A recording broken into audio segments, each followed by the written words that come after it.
A presença da igreja na Irlanda é quase tão antiga quanto a própria ilha. Os primeiros documentos relacionados a alguma atividade cristã por aqui são do ano 430, portanto quase 1600 anos. O tão famoso São Patrício, ou Saint Patrick, como é conhecido, padroeiro da Irlanda, chegou por aqui como missionário em 432. A história do cristianismo na Irlanda é complexa, marcada por muita santidade, mas em alguns momentos por pecados. Também é uma história de lutas e de perseguições, mas ela é marcada principalmente por superação. Enfim, nós vamos tentar falar um pouco disso tudo no programa de hoje. Eu sou o Rafael, membro da comunidade brasileira Católicos em Dublin e trabalho com os frades franciscanos aqui na capital há mais de 2 anos.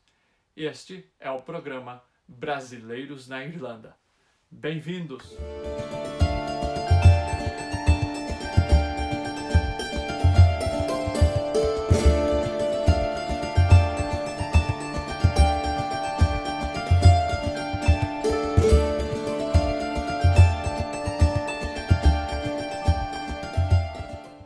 A Irlanda sempre se orgulhou no decorrer de sua história por ser um país católico. Talvez foi um dos mais católicos de toda a Europa. O cristianismo, para você ter uma ideia, chegou aqui no século V, como já falamos, mas com a colonização inglesa dominando o país e o protestantismo sendo adotado como a religião oficial da coroa, houve supressão dos católicos a partir do século XVI. Começou então a perseguição dos protestantes aos católicos, já que a religião anglicana, conhecida como Igreja da Inglaterra e posteriormente Igreja da Irlanda, era a igreja oficial do Estado.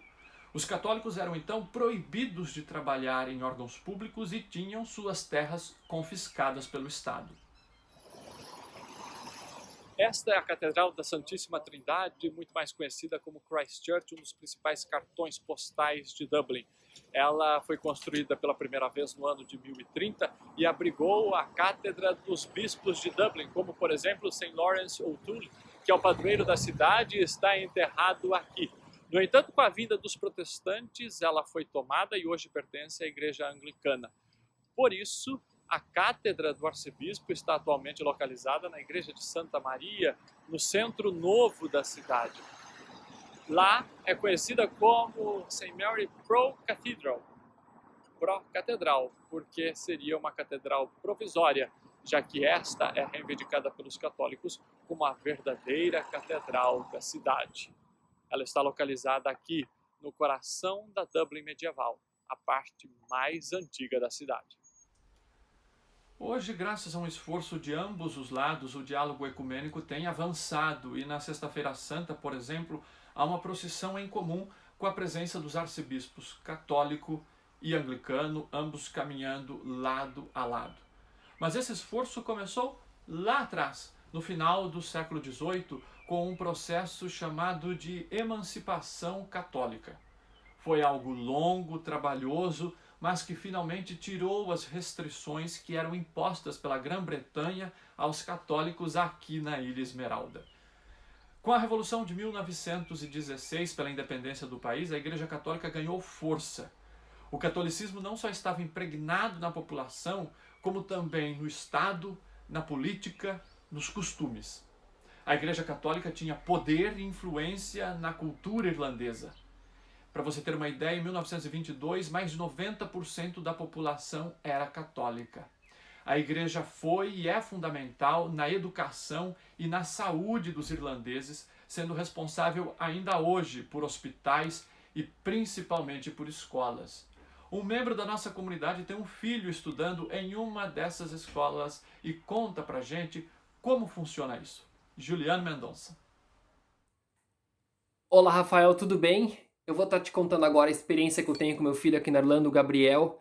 A gente optou por matricular ele numa escola católica e o interessante é que aqui na escola eles são preparados para todos os sacramentos. Então, logo que eles entram na escola, eles entram no second class, eles já são preparados para estar fazendo a primeira comunhão. E isso acontece quando eles têm entre 7 e 8 anos. E quando eles têm entre 11 e 12 anos, que seria a sixth class, eles recebem a preparação para fazer o crisma, o confirmation.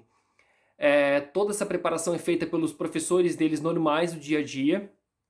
Entre as aulas, as matérias normais, eles têm também a sua catequese. Claro que existe por trás um suporte o pároco da região. Ele tem algumas escolas que ele ajuda e ele vai estar indo nas escolas entre 4 a 5 vezes no ano para estar dando esse suporte aos alunos e também aos professores, para ter certeza que estão guiando eles no caminho correto. Também existem 2 missas que ocorrem em preparação para o sacramento. Uma geralmente é próxima ao Natal e a segunda ela é mais próxima à data do sacramento, geralmente 2 semanas antes. Essas missas elas são como se fossem também um bate-papo com os futuros, no caso do Gabriel Crismandos, para mostrar para eles o que fazer no dia, para reforçar o sacramento, o que eles estão buscando naquele dia, para deixar claro para eles. E existem conversas que no futuro essa responsabilidade ela vai deixar de ser da escola. Ela vai começar a ser, e sim, da paróquia local. Nos anos 70, a igreja começou a perder sua influência na Irish Society. Mas foi na década de 90 que os números despencaram e o cenário religioso aqui na ilha mudou visivelmente. Hoje nós vivemos naquilo que o nosso arcebispo Dirman Martin classifica como Irlanda pós-católica. É assim que ele diz em um artigo publicado em 2013, é assim que ele classifica este momento atual. De acordo com o último censo, cerca de 73% dos irlandeses ainda se consideram católicos, mas na prática a participação nas missas e em outras atividades religiosas é bem baixa. Tamanha mudança se deve, minha gente, a 3 fatores principais, segundo o arcebispo. Primeiro, a Irlanda viveu o que ele chama de um catolicismo cultural lá no passado, de práticas devocionais centrados na instituição, na rigidez e no clero, mas que não falava ao coração das pessoas. Segundo, a própria secularização enfrentada pela Europa e pelo resto do mundo. E por fim, nos anos 90, a grande chaga dos escândalos de abusos de menores por parte do clero e de religiosos consagrados, chaga que ainda não foi cicatrizada. Padre Miguel é irlandês e viveu parte dos seus 49 anos de sacerdócio no Brasil, grande parte na verdade. De volta à terra natal, ele descobriu a comunidade brasileira católicos em Dublin e ficou muito amigo da gente. A sua análise do cenário atual vai na mesma linha da do arcebispo Martin. Desta luta em favor de uma a fé que permite que as pessoas florescem enquanto seres humanos e não simplesmente obedecem a uma certa regras institucionais ou doutrinas, mas que eles fossem relacionados com o querer viver. Por isso eu notei lá que você me perguntou sobre a igreja que eu saiu da Irlanda. A igreja que, sabe, tinha dimensões sempre bonitas, porque, mas a ênfase era muito institucional.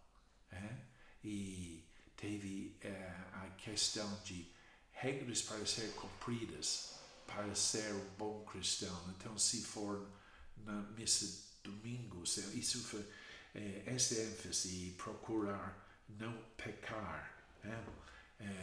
Até naquele tempo, acho que nós notamos que no ato de contrição falamos que sobre pecados de omissão, mas nós nunca temos tanto atenção para pecados de omissão.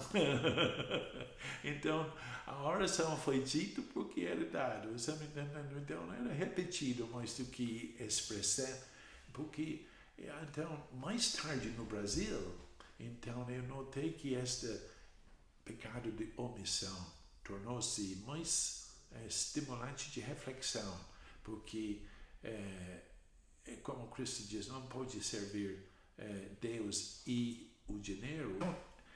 Então, quando eu voltei, eu notei que a igreja estava sendo chicoteada, num sentido, por acontecimentos que eram realmente tristes. Mas a ênfase nesse aspecto foi tanto que outros aspectos que são vitais E outras pessoas que tentaram doar-se em favor da vida foram tabulado com o mesmo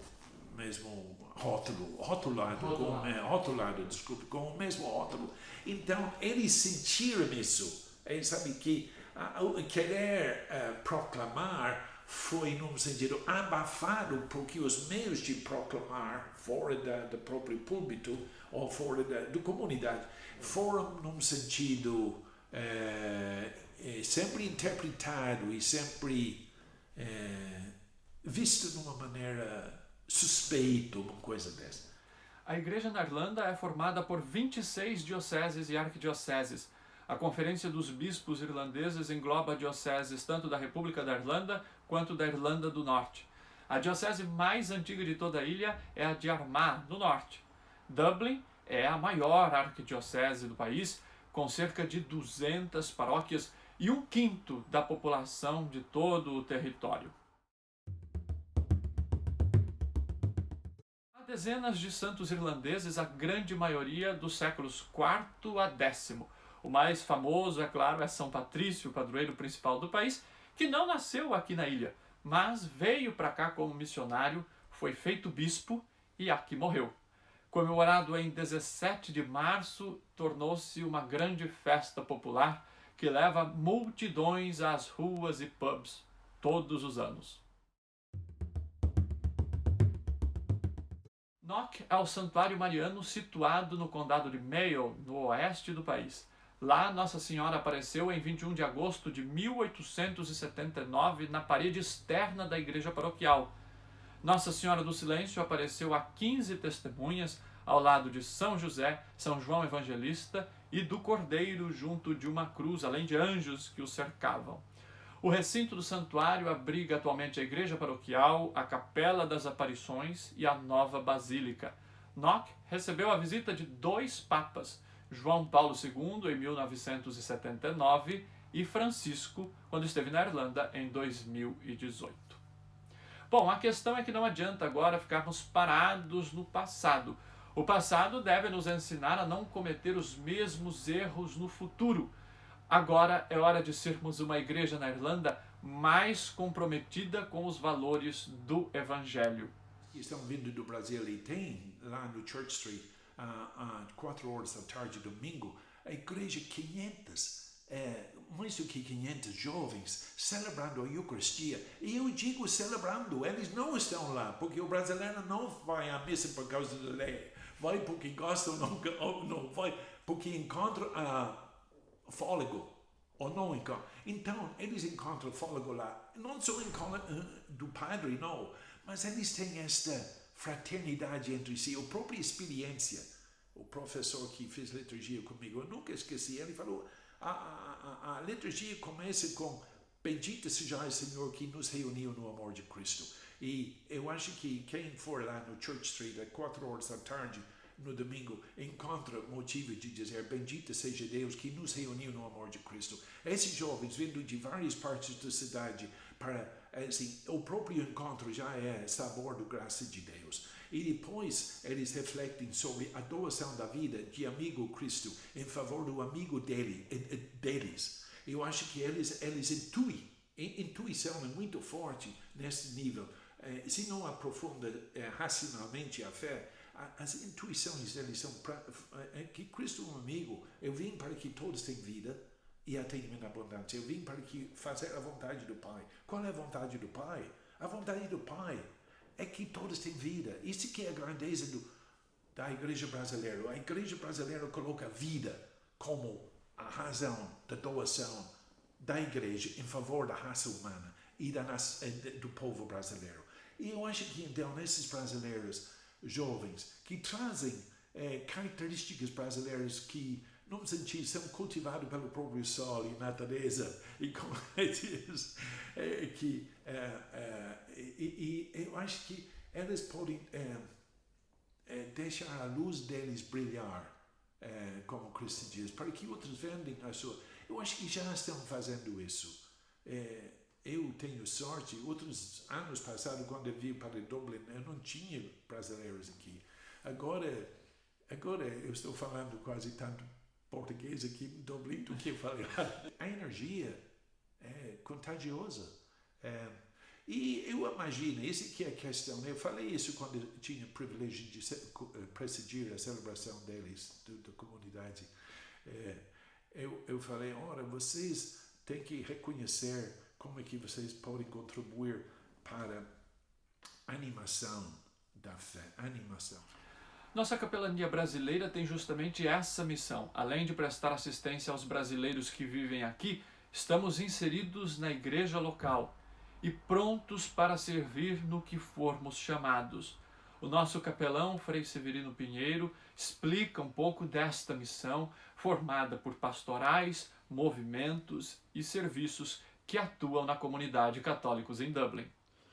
Louvado seja nosso Senhor Jesus Cristo. A comunidade católicos em Dublin tem por objetivo, tem por meta, dar assistência religiosa e espiritual aos intercambistas brasileiros, às famílias brasileiras que vivem na capital do país, ajudá-las a crescer na fé, a manter a fé e também, em muitos casos, a despertar a fé. Então, nosso trabalho é tanto um trabalho de pastoral como um trabalho de evangelização. Nós também desenvolvemos um trabalho em outras cidades do interior da Irlanda, como Cork, Kentenstal, Ballyghamesduff e Edenderry. O nosso objetivo é acolher a todos, fazer com que todos esses brasileiros católicos possam ter um lugar que possam chamar de seu. E este é a comunidade católicos em Dublin. Louvado seja nosso Senhor Jesus Cristo. E agora é o nosso pároco, o Frei Martin Bennett, que fala um pouco deste trabalho em conjunto. A nossa comunidade brasileira tem servido à comunidade paroquial. There's no doubt that the community in Church Street is a hugely important part of parish life, and we hope over the months and years to come that it'll become more and more a part of the fabric of our parish here. We have a very beautiful parish church here, St. Mickens in Halson Street, which is over 203 years old, and we were delighted this year to have some of the catechumens ceremonies held here for the Brazilian community, and then also our friends from the Brazilian community came to help us for our Novena of Grace, which is one of the highlights of parish life every year. And we hope these collaborations will continue. There's no doubt that any time I've visited over in Church Street for the Sunday Masses, the energy is palpable. We can feel it with your own hands. You can feel the Spirit of the Lord moving in that place and moving through the people. And we're delighted that the community are here, and Father Severino and the council and everybody who put so much work into the background of bringing all of these ceremonies together with a beautiful liturgy and all the different teams and the wonderful music that's provided at each and every one of them.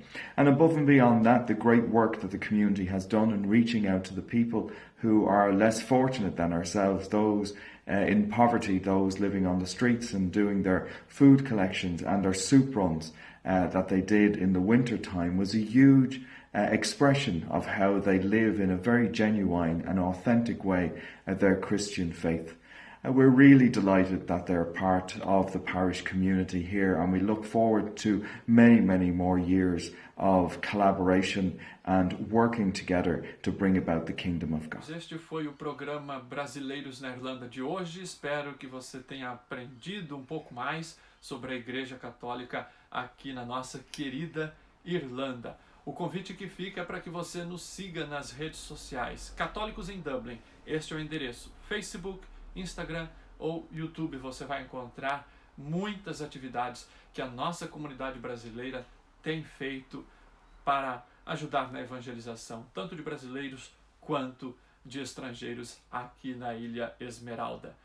Muito obrigado pelo carinho, pela audiência, que você possa também nos ajudar neste processo de propagar, de compartilhar a boa notícia. Um grande abraço, obrigado pela sua audiência e até a próxima, se Deus quiser.